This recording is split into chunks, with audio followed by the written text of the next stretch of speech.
அன்பே சிவம் அறிவே தெய்வம் மனமே குரு குருவே சரணம் தன்னை அறியும் அறிவே பூரணம். மெய்யன்பர்கள் அனைவருக்கும் என்னுடைய வாழ்த்துக்களையும் வணக்கத்தையும் தெரிவித்துக் கொள்கிறேன். வாழ்க வளமுடன். நாம் இன்று சிந்தனைக்கு எடுத்துக் கொண்டிருக்கும் பொருள் இறைநிலை ஏ தெய்வம். இறைநிலையே தெய்வம். இறைநிலையே தெய்வம் அப்படிங்கிறது 14 சித்தர்களும் ஞானிகளும் மகான்களும் தங்களுடைய பாடல்கள் வாயிலாக டிக்ளேர் பண்ணிட்டு போயிருக்காங்க. அதனால் இறைநிலையே தெய்வம் அப்படிங்கிறதுல நமக்கு சந்தேகம் வேண்டியதில்லை. ஆனால் இறைநிலை தான் தெய்வங்கிறது அது நம்மளுடைய மனசு ஒத்துக்கணும். அப்போ மனசு ஒத்துக்கிற அளவுக்கு நம்ம தெளிவடையணும். அதுக்கு தான் இந்த ஆன்மீக பயிற்சி எல்லாம், இந்த தேடுதல் நாடுதல் எல்லாம். தெய்வம் என்பது ஒன்று தான். அந்த ஒன்று இறை வெளிதான். அது சுத்த வெளியாக இருக்குது, பரிசுத்த வெளியாக இருக்குது.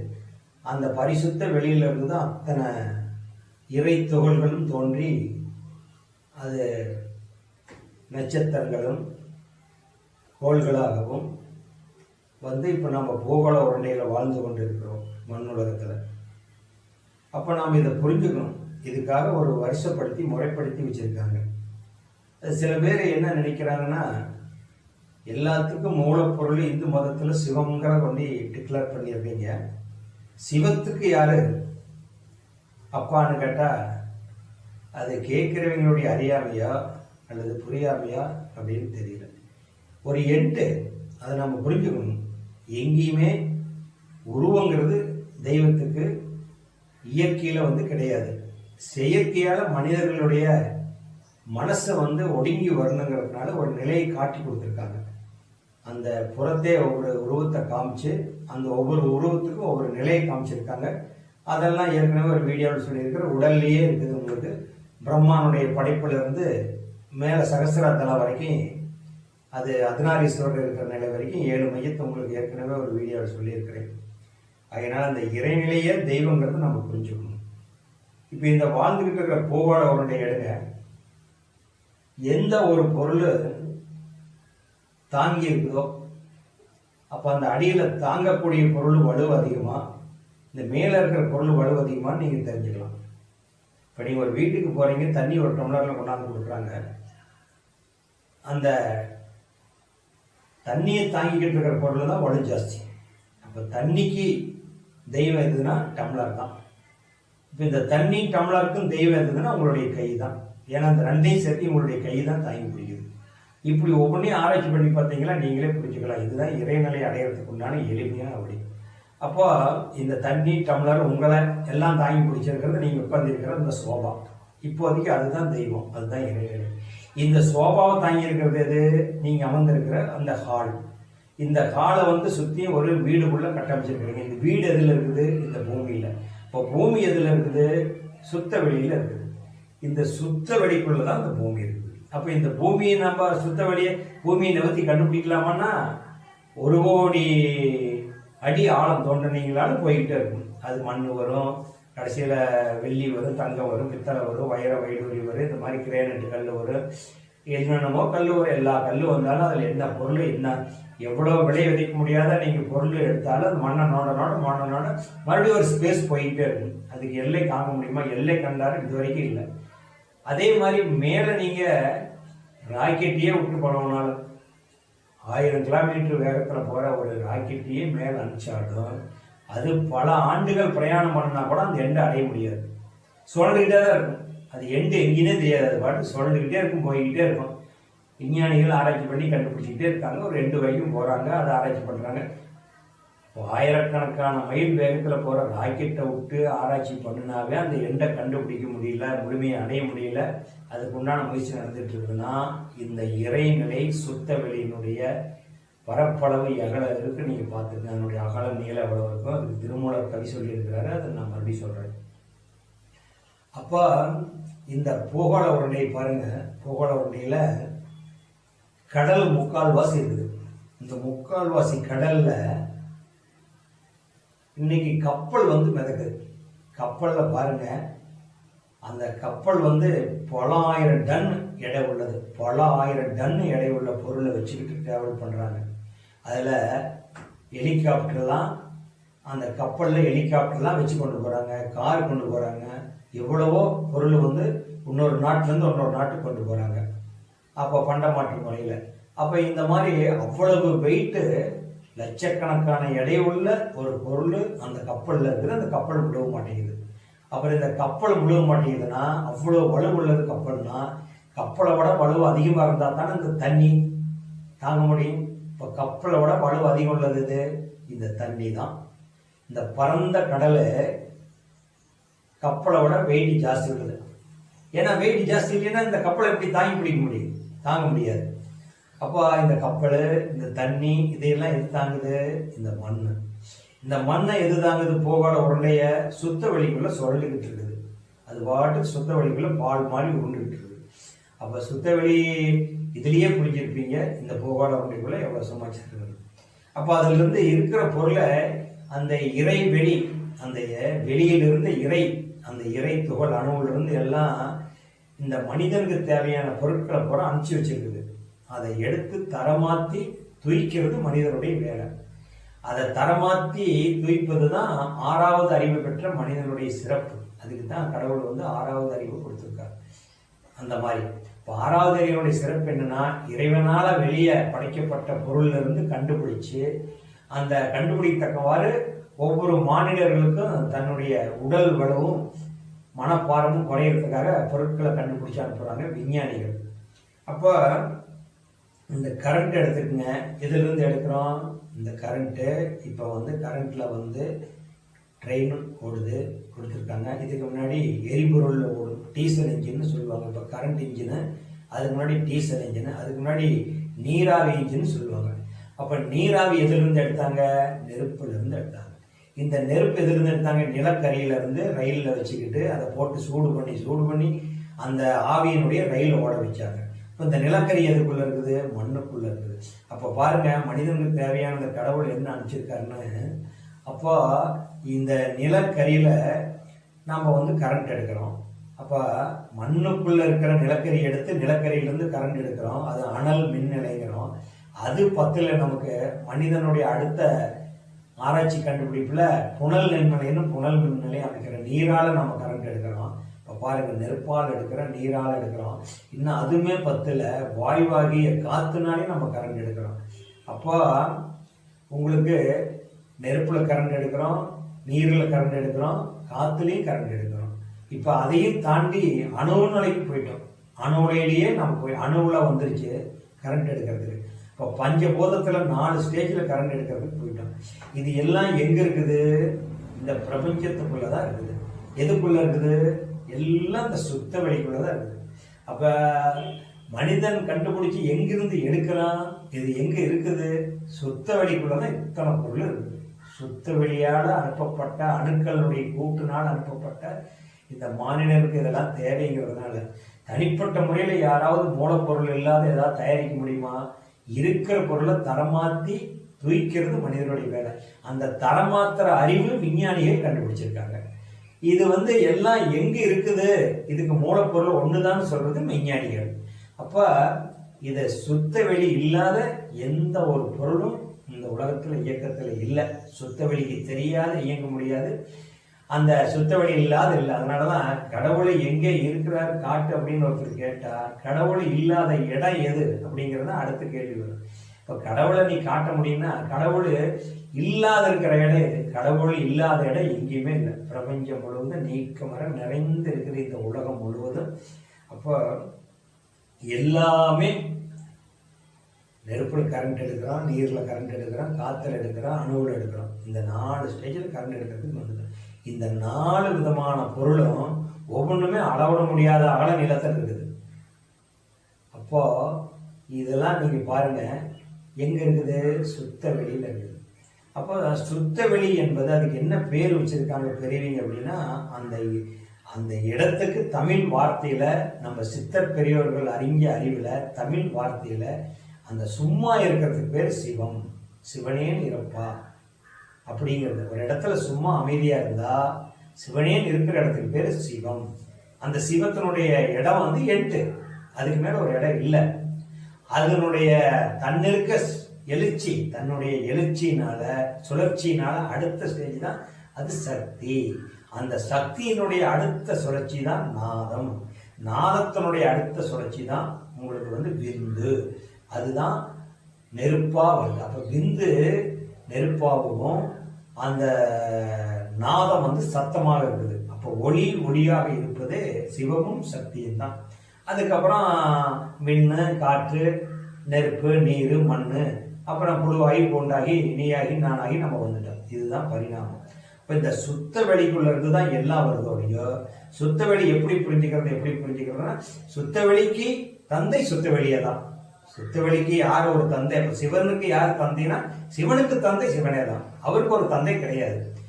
வானுக்கு தந்தை எவனோ மண்ணுக்கு மூலம் அவனே, யாவுக்கும் அவனே இல்லை, அவனுக்கு தந்தை இல்லை. இப்போ மண்ணுக்கு மூலம் எவனோ, விண்ணுக்கு மூலம் எவனோ, மண்ணுக்கு மூலம் அவனே. அப்போ வானில எவன் தந்தையா இருக்கிறானோ மண்ணுலையும் அவனே தான் தந்தை. வானுக்கு தந்தை எவனோ மண்ணுக்கும் அவனே தான் தந்தை. அப்போ யாவுக்கும் அவனே இல்லை, அவனுக்கு தந்தை இல்லை. எல்லா பிரபஞ்சங்களுக்கும் அவனே மூல காரணமாகவும் இருக்கிறான், அவனே இல்லையாகவும் இருக்கிறான். அப்ப நம்ம எப்படி புரிஞ்சுக்கணும்னா ஒரு சுழற்சி. அப்போ அந்த சுழற்சி வரும்போது மறுபடியும் அங்கதான் போய் நின்றுக்கணும். இப்போ நீங்க வந்து எப்படி செய்யறதுன்னா இன்னும் கொஞ்சம் எளிமையா நீங்க புரிஞ்சுக்கிறதுக்கு, இப்போ தாத்தா, மகன், பேரன். இப்போ இதுல என்ன ஆகுது, எப்படி புரிஞ்சுக்கணும்? 3 பேர் வந்துட்டு அந்த இடத்துல தாத்தான்னு சொல்லிடுறோம். அவரு தாத்தாவாயிருக்காரு. அப்போ பிரம்மச்சாரியா இருக்கிறாரு, கல்யாணம் பண்றாரு, கல்யாணம் பண்ணவரு குழந்தை பிறந்துட்டா தாத்தா ஆயிருக்காரு. இப்போ இந்த 3 ஸ்டேஜ் வச்சு பாருங்க. கல்யாணம் ஆகாத இருக்கிற வரைக்கும் அவர் வந்து 5 புலன்கள்னால வந்தவர் ஐயப்பன். 5 புலன்கள்னால, பஞ்சபூதங்கள்னால, 5 பூதங்களே இந்த 5 புலன்களாக இருக்குது. 5 பூதங்கள்னால, பஞ்சபூதத்தினாலதான் ஒவ்வொரு உயிரும் தோன்றும். அப்ப பஞ்சபூதம் நிறைஞ்சி இருக்குது. 5 பூதங்களால உருவெடுத்து வந்தவரே ஐயப்பன். அப்ப இந்த ஐயப்பன் அவர் பிரம்மச்சாரியா காட்டுறாங்க நமக்கு ஆன்மீகத்துல. அதுவே பிரம்மச்சாரியா இருக்கிறவருக்கு ஒரு கல்யாணம் ஆயிட்டா அவர் முருகர் ஆயிடுறார். முருகர் கல்யாணம் ஆயிடுறார். முருகருக்கு கல்யாணம் ஆயிட்டா அதுக்கு அடுத்த ஸ்டேஜ் அது வந்து என்ன பண்றாங்க, சிவன் பார்வதி ஆயிடுறாங்க. இதுதான். அப்போ கல்யாணம் ஆகாததுக்கு முன்னாடி அது வந்து ஐயப்பன், கல்யாணம் ஆயிட்டா அவங்க முருகனா இருக்கிறாங்க. அவங்களுக்கு ஒரு குழந்தை பிறந்துருச்சுன்னா அந்த குழந்தை ஐயப்பன் ஆயிடுது, இவங்க மறுபடியும் சிவபார்வதி ஆயிடுறாங்க. இதுதான் ஒரு சுழற்சி. அப்போ கல்யாணம் ஆகாது இருந்ததுன்னா ஐயப்பன், கல்யாணம் ஆனா முருகன் ஸ்டேஜ், அவங்க ஒரு குழந்தை பெற்றுட்டா அந்த குழந்தை வந்து மறுபடியும் ஐயப்பன் ஆயிடுது, மறுபடியும் முருகன் ஆகி மறுபடியும் சிவனுக்கு வந்துடு. அந்த குழந்தை பிறந்ததுக்கு அப்புறம் அந்த குழந்தையை பெற்றவங்க சிவபார்வதி ஆயிடுறாங்க. இதுதான் ஒரு சுழற்சி. அந்த மாதிரி ஒன்று இருப்பு, ஒன்று இயக்கம். இப்போ அந்த சிவம், அந்த சிவனேன்னு இருக்கிறதுக்கு பேர் சிவம். சிவம் இல்லாத இடம் இந்த உலகத்துல பிரபஞ்சத்தில் எங்கேயுமே இல்லை. ஆனா அதுல வந்து இயக்கம் தெரியாது கண்ணுக்கு. கண்ணுக்கு தெரிகிற இயக்கம் எதுன்னு கேட்டீங்கன்னா, கண்ணுக்கு தெரிகிற இயக்கம் வந்து சக்தி தான். அப்ப நீங்க இப்படி புரிஞ்சுக்கலாம். எல்லாத்துலயும் நீங்க சிவசக்தியை நீங்க உணர்ந்துக்கிறதுனா ஆன்மீக மேம்பாடு அடைவோன்னு நினைக்கிறவங்க ஆராய்ச்சி பண்ணி பாருங்க, நீங்க உணர்ந்துக்கலாம். இருப்பு இல்லாத, இயங்காத இருப்போட இருக்குது. இயக்கம் தெரியாத, கண்ணுக்கு இயக்கம் தெரியாத இருப்பா இருக்கிற ஒரு பொருள் இல்லாத இயக்கமான ஒரு பொருள் இயங்க முடியாது. அதனாலதான் சிவம் என்று சக்தி இல்லை, சக்தி இல்லை சிவம் இல்லைன்னு சொல்லுது. அதனால இருவரும் ஒன்று இணைந்ததே, இரு பொருள் ஒன்று சேராத 3வது ஒரு பொருள் உற்பத்தி ஆக முடியாது. அப்ப என்னன்னா, இப்ப வீடு இருக்குது, அந்த வீட்டுல பாருங்க நிலவு இருக்குது. அந்த நிலவுல குந்து வச்சிருப்பீங்க, அந்த குந்து தான் சிவம். அந்த குந்துல மாட்டி இருக்கிற கதவு சக்தி. அப்ப இது 2 பூட்டி இருக்குது. இந்த வீட்டுக்குள்ள வரணும்னா அந்த சக்தி வழிவிடணும். அந்த சக்திங்கிற கதவை திறந்தா 3வது வீட்டுக்குள்ள வரலாம்.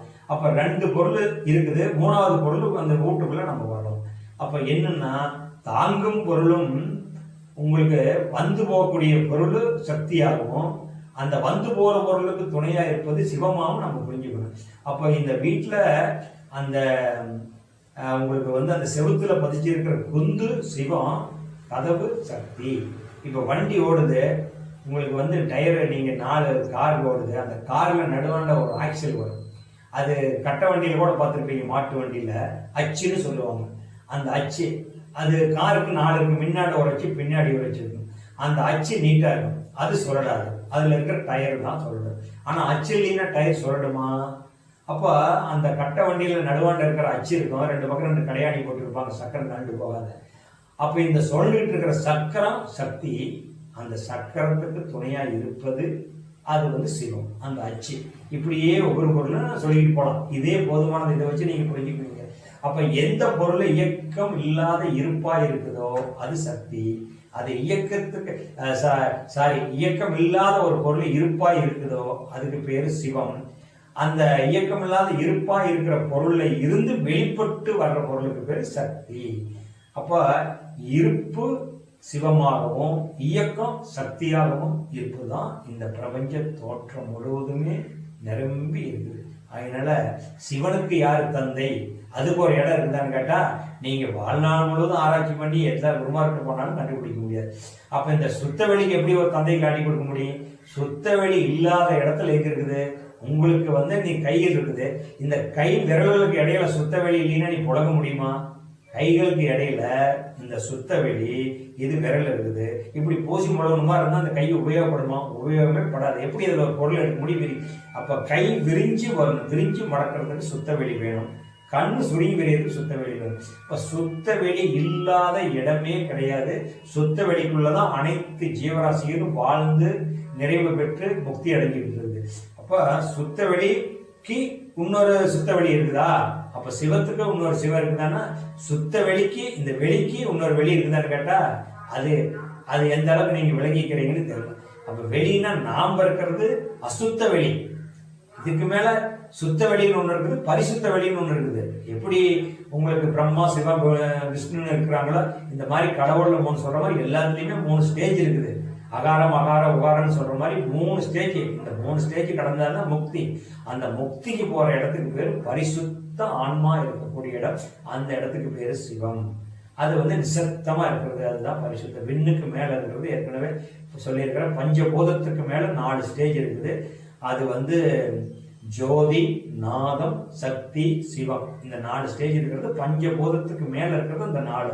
அதாவது ஜோதி, நாதம், சக்தி, சிவம். இந்த 4 தான் இருக்கிறது. அதுதான் வள்ளல் பெருமான் சொல்லுவார், ஜோதி ஜோதி ஜோதி சுயம், ஜோதி ஜோதி ஜோதி பரம், ஜோதி ஜோதி ஜோதி அருள், ஜோதி ஜோதி ஜோதி சிவம்.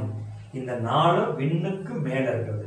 அப்போ இதுதான் சுத்தவெளிக்கு இன்னொரு சுத்தவெளி கிடையாது. சுத்தவெளிக்கு அதுவே தகப்பனும் அதுவே, தாயும் அதுவே, அனைத்து உயிர்களும் அதுவே. அதுல இருந்துதான் எல்லாம் வருது. அதைத்தான் திருமூல பெருமானார் சொல்லியிருப்பார், அருமையா சொல்லியிருப்பாரு. அந்த சுத்தவெளியை பார்க்கறதுனா நான் எவ்வளவோ தூரம் பயணம் பண்ணி பார்த்துட்டேன். அந்த பார்த்ததுக்கு அப்புறம் அவர் என்ன டிக்ளேர் பண்றாருன்னா, சுத்தவெளிய யார் அறிவார் எங்கள் அண்ணல் பெருமையை, யார் அறிவார் எங்கள் அண்ணல் பெருமையை. அண்ணல்னா பெரிய தெய்வம், மரியாதைக்கான வார்த்தை. அவர் அதுக்கு என்னால் பேர் வைக்க முடியலைங்கிறார். என்னால் பேர் விட்டு கூப்பிட முடியல, அதுக்குன்னு நான் எப்படி ஒரு பேர் சொல்ல முடியும்? ஏற்கனவே பெரியவர்கள் வந்து அவர் சொல்லிட்டு போயிருக்காங்க அப்படிங்கிறதுனால அவர் தனியாக ஒரு பேர் வைக்கல. அதனால அவர் என்ன சொல்றாருன்னா, யார் அறிவார் எங்கள் அண்ணல் பெருமையை, யார் அறிவார் அதன் அகலமும் நீளமும். யார் அறிவார்? மெய்ஞானி அறிய முடியுமா? விஞ்ஞானி அறிய முடியுமா?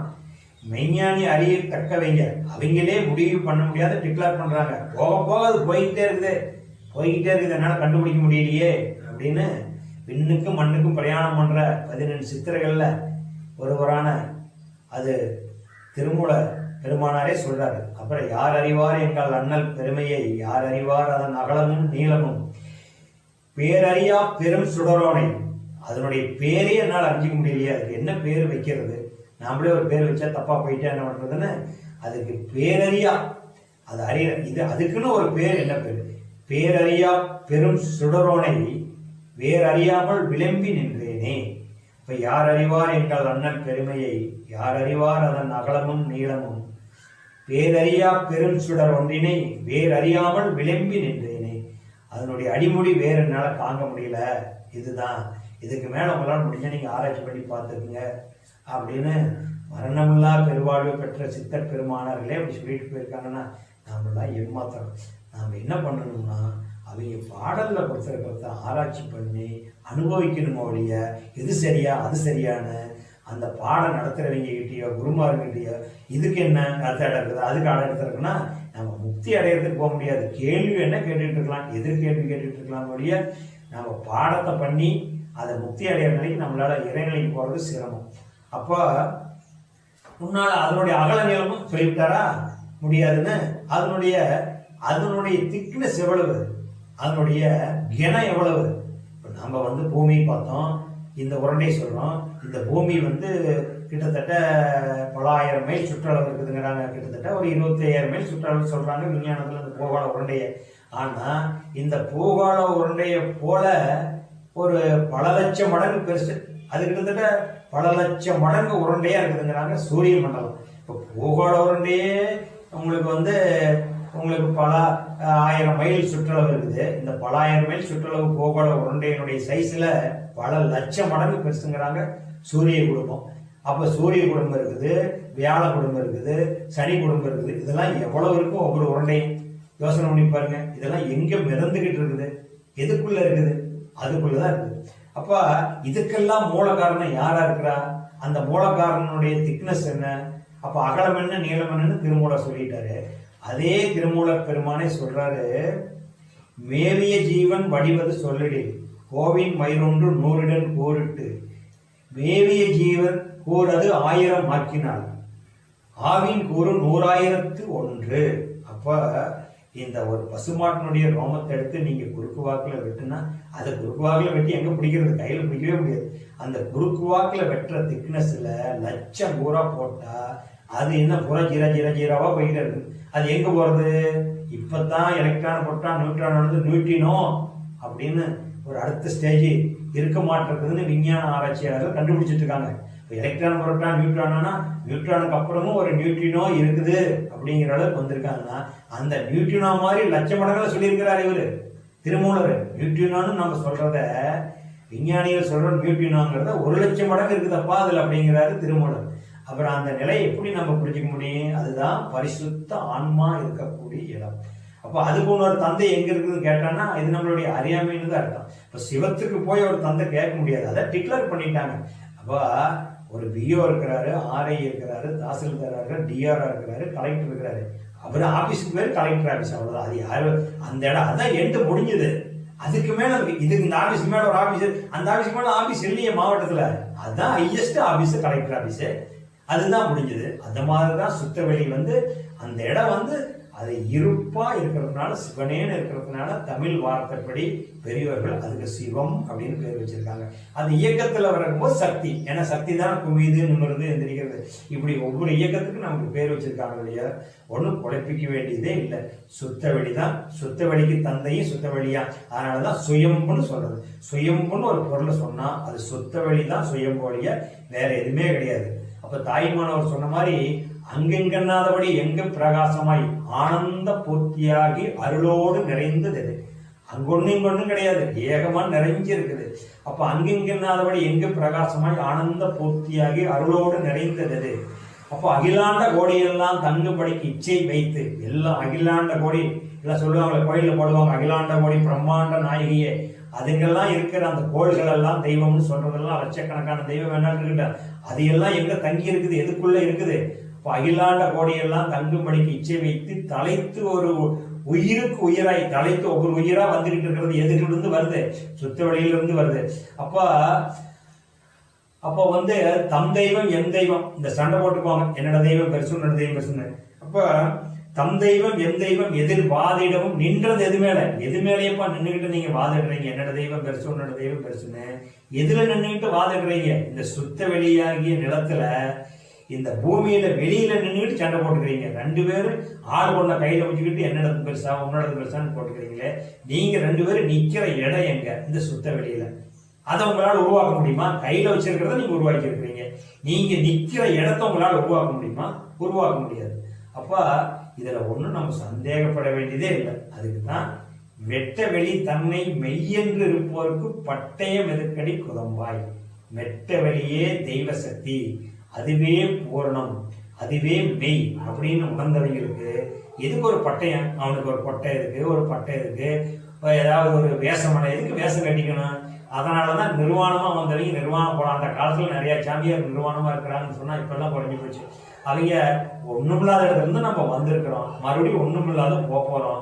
எதுக்கு இதை மாட்டிக்கிட்டு இந்த உலகத்துல சுத்திட்டு தெரியவாங்கன்னு காட்டுக்குள்ள நிர்வாணமா சுத்தின காரணமே அவங்க அந்த நிலையை முழுமையா அடைஞ்சதுனால தன்னை இழந்துட்டு அவங்க போயிட்டாங்க. இன்னைக்கு அப்படி இருந்தா பைத்தியார்னு சொல்லிடுவாங்க, சுத்த முடியாது. இன்னைக்கு அது வேற காலம் அன்னைக்கு சொல்றது. அப்ப அது நிர்வாணமா இருக்குது. அது நிர்வாணம் வெட்ட வெளி நிர்வாணமா இருக்குது. அதுக்கு ஏதாச்சும் ஆடை உண்டா எதுவுமே கிடையாது. இப்ப வெட்ட வெளி தன்னை மெய்யில் இருப்போருக்கு பட்டயம் எதுக்கடி குதம்பாய் பட்டயம் எதுக்கடி அப்படின்னு சொல்லுவாங்க. அப்ப அந்த இடத்துல சுத்த வெளியிலிருந்து வந்திருக்கணும். சிவத்துக்குன்னு ஒரு தந்தை கிடையாது. சிவத்துக்கு தந்தை சிவனே தான். சிவனுக்கு மறுபடியும் அது ஒரு ப்ராசஸ் ஆகும். அது ஐயப்பனாகவும் முருகனாகவும் மறுபடியும் சிவசக்தியாகவும் மறுபடியும் ஐயப்பனாகவும் முருகனாகவும் சிவசக்தியாகவும் இது மாதிரி தான் ஒரு ப்ராசஸ் நடந்துட்டு இருக்கோம் ஒழிய நாம அவ்வளவுதான் ஒரு குடும்பத்துல இருக்கிற மாதிரி. அப்ப சுத்த வெளி தான் தெய்வம். ஆனா அந்த சுத்த வெளி தெய்வங்கிறது நான் ஏற்கனவே ஒரு வீடியோவில் சொல்லிக்கிற மாதிரி அவ்வளவு சீக்கிரம் உணர்ந்துக்க முடியாது. விளக்கிடலாம், அது 10 வருஷம் 12 வருஷம். இது சரிதானவா உங்க மனசு நிக்கணும். ஒரு துளி கடுவளவு பொருள் புகழ் செல்வாக்கு புலனின்போம் கடுவளவு அந்த இதுல 4ல் 1 கடுவளவு ஆசை இருந்தா கூட அந்த சுத்த வெளியை தெரிஞ்சிக்கவே முடியாது, அறிஞ்சிக்கவே முடியாது. மனசே நிக்கவே நிக்காது. கொஞ்சம் அமைதியா இருக்கலாம், சத்தம் இல்லாத இருக்கலாம், பேசாத இருக்கலாம், மௌன நிலைக்கு போக முடியாது. மௌன நிலையில இருக்கலாம். பேசாத இருக்கிறது மௌனம். மௌனங்கிறது அந்த மௌன நிலைங்கிறது நீ பேசுனியா இல்லையான்னு உனக்கு தெரியாது. நீ எவ்வளவு நேரம் அங்க இருந்த எவ்வளவு அது தானா எப்ப மறுபடியும் உனக்கு உதிக்குதோ அப்பதான் நீ என்ட்ரி ஆக முடியும். அது 2 மணி நேரம் ஆயிடலாம், 2 நாள் கூட ஆகலாம். மெய் மறந்து நின்று போயிடுவாங்க அந்த இடத்துக்கு போனா, தவத்துக்கு போனா. அதனால அவ்வளவு பெரிய சமாச்சாரம் நிறைந்த இடம், ரொம்ப எளிமையா நடந்தான். ஆனா அனுபவிக்கிறது கஷ்டம். விளக்குறது ரொம்ப எளிமை, அனுபவிக்கிறது கஷ்டம். அதனால சிவமும் சக்தி இரு பொருள் இல்லாத 3வது ஒரு பொருள் வர முடியாது. அந்த இரு பொருள் இயக்கத்துக்கு தான் உங்களுக்கு நான் சொல்லிட்டேன். அப்ப இந்த எந்த பொருள் எல்லாம் தாங்கும் பொருளா இருக்குதோ, இந்த வெளியே தெரிகிற பொருள் எல்லாம் சக்தி, தெரியாத பொருள் எல்லாம் சிவம். அதுதான் உங்களுக்கு இந்த வண்டியெல்லாம் நான் உதாரணம் சொன்னேன். மாட்டு வண்டி, காரு, டூ வீலர் இருக்கிற நடுவான அந்த ஆக்சியல் இருக்குது, அது சிவம். சுத்தர சக்கரம் சக்தி. இப்படிதான் வீட்டில் இருக்கிற கதவோட இருக்கிற அந்த குந்து சிவம், போய் வர்ற கதவு சக்தி. இப்படி ஒவ்வொன்றையும் எடுத்து பார்த்தீங்களா சிவசக்தியை உங்களுக்குள்ளேயே நீங்க உணர்ந்துக்கலாம். அப்ப சிவசக்தி இல்லாத இடமே இந்த பிரபஞ்சத்துல எங்கேயுமே கிடையாது. அப்போ அவங்க 2 பேர் இருக்கிறதுனாலதான் 3வது ஒரு வேலையை நம்ம செய்ய முடியும். அதனால இதை நீங்க ரொம்ப குழப்பிக்க வேண்டாம், சிந்தனை பண்ணி பாருங்க. இறைநிலை விளக்கங்கிறது ரொம்ப எளிமையான விளக்கம் தான். அதனால அதுவே தன்மாற்றம் பெற்று வந்திருக்குது. இதை அருள் தந்தை வேதாத்திரி மகரிஷி அவர்கள் ஒரே ஒரு பாடல்ல, ஒரு 8 வரி பாடல்கள்ல அருமையா விளக்குவார். அந்த பாடல்களை எடுத்து நீங்க ஆராய்ச்சி பண்ணி பார்த்தீங்களா, அது ரொம்ப பரிபாசை உள்ள பாடலாம் இல்லை, எளிமைப்படுத்தி கொடுத்திருக்காரு. எப்படி வள்ளல் பெருமான பாடல் எளிமைப்படுத்தி கொடுத்திருக்கிறாரோ அந்த மாதிரி வேதாத்திரி மகரிஷனுடைய சிறப்பு என்னன்னு கேட்டீங்கன்னா, பெரும்பாலான மகான்கள் தவம் கொடுக்குறவங்க பெரும்பாலும் சித்தர்களுடைய பாடல்கள் சொல்லி விளக்கி அந்த தவம் கொடுப்பாங்க, பார்த்துருக்கிறேன். அது தவறு இல்லை, ஏன்னா சித்தர்கள் எல்லாம் லட்சக்கணக்கில் கொடுத்துட்டு போயிட்டாங்க. ஆனா நான் அறிஞ்ச வரைக்கும் வேதாத்திரி மகரிஷனுடைய சிறப்பு என்னன்னா, அவரு 4-5 சித்தர்களையும் மானசீகமாக தன்னுடைய நூலில் குறிப்பிட்டிருக்கிறாரு. தாயுமானவர், திருவள்ளுவர், வள்ளல் பெருமான், இந்த மாதிரி அகத்தியர், அப்புறம் சிறுவைக்கியர், இந்த மாதிரி இடத்துக்கு தக்கவாறு அவருடைய நூல்லேயே இவர் சில சித்தர்களையும் கொடுத்து வச்சிருக்காரு. சித்தர்கள் விட்டு வைக்கல, சித்தர்கள் குறிப்பிட்டிருக்கிறார். ஆனாலும் அருள் தந்தை அவர்கள் ஞான களஞ்சிங்கிற 2 நூல்ல 2 பாகமா கொடுத்து 1800 கவி, சுமார் 1800 கவிய அவர் கொடுத்திருக்கிற தத்துவத்துக்கு உண்டான பொருள் எல்லாம் அவர் அந்த கவியிலேயே போட்டு போயிட்டார். அது அரசியலுக்கு, ஆன்மீகத்துக்கு, உளவியலுக்கு, வாழ்வியலுக்கு எல்லாத்துக்கு உண்டான கவி அவரே கொடுத்துருக்காரு. அதுதான் அவருடைய சிறப்பு. ஒரு தியானம் கொடுக்குறாருன்னா, ஒரு ஆக்னி தியானம்னா அந்த ஆக்னி தியானத்துக்கு உண்டான பாடல் அவரே கொடுத்துருக்காரு. அதே மாதிரி உங்களுக்கு சாந்தினா சாந்திக்கு உண்டான பாடல் அவர் கொடுத்துருக்காரு.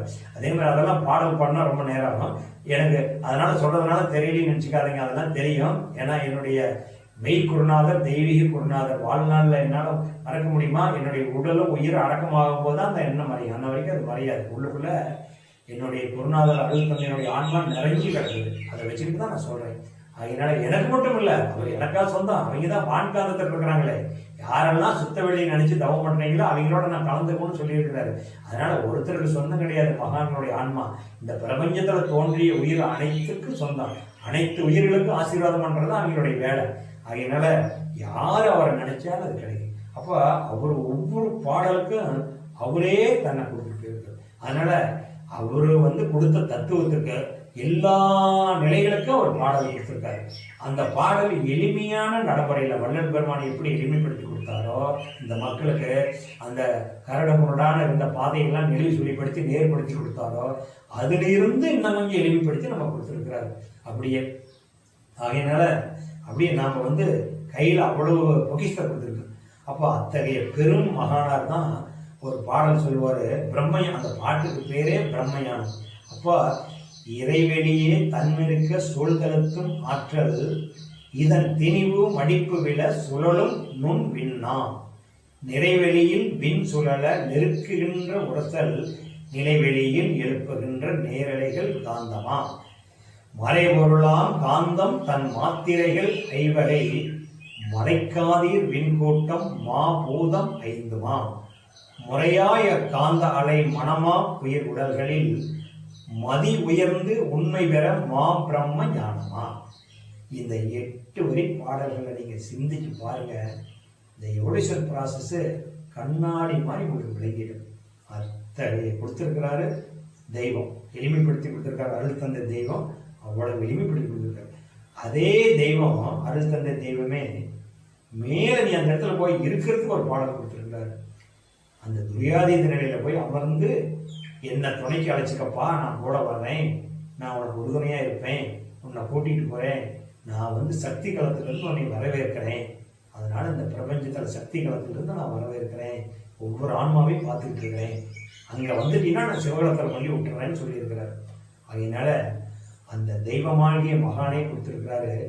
இறைநிலையோடு எண்ணத்தை கலக்க விட்டு ஏற்படும் ஓர் அமைதியிலே விழிப்பாய் நிற்க நிறைநிலையே தானாக உணர்வனான், நித்தம் நித்தம் உடலில் உயிர் இயங்கு மட்டும் உறைந்து உறைந்து இந்நிலையில் பழகிக்கொள்ள உலக இன்பங்களிலே அளவு கிட்டும், கரை நீங்கி அறிவு மெய்ப்பொருளாய் நிற்கும், கரைந்து போம் தன்முனைப்பு காணும் தெய்வம். அங்க தெய்வத்தை தவிர வேற காட்சி கிடையாதப்பா அப்படின்னு அந்த துரியாதேயத்துக்கு அந்த பாடலை கொடுத்துருக்காங்க.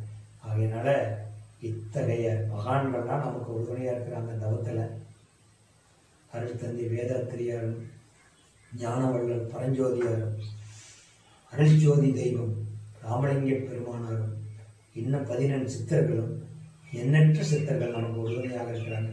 அவங்களெல்லாம் நினைஞ்சு ஒவ்வொரு நாள் நம்ம தவம் செய்யணும். நமக்கு எழுத்தறிவு இருக்குதே இல்லையோ, படிப்பறிவு இருக்குதே இல்லையோ, ஒன்றும் கவலைப்படாதீங்க. நான்லாம் ஒரு படிக்காத பாமரை, அந்த பாக்கி எனக்கு கிடைக்கல. ஆனால் அருள் தந்தை என்னை எங்கேயோ உயர்த்தி வச்சிருக்கிறார்.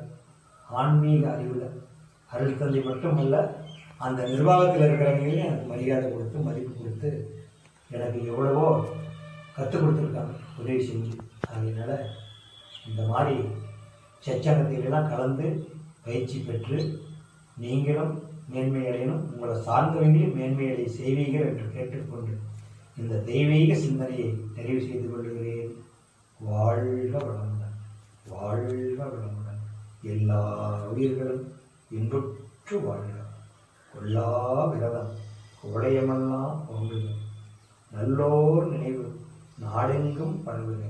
வள்ளல் மலரடி வாழ்க வாழ்கவே.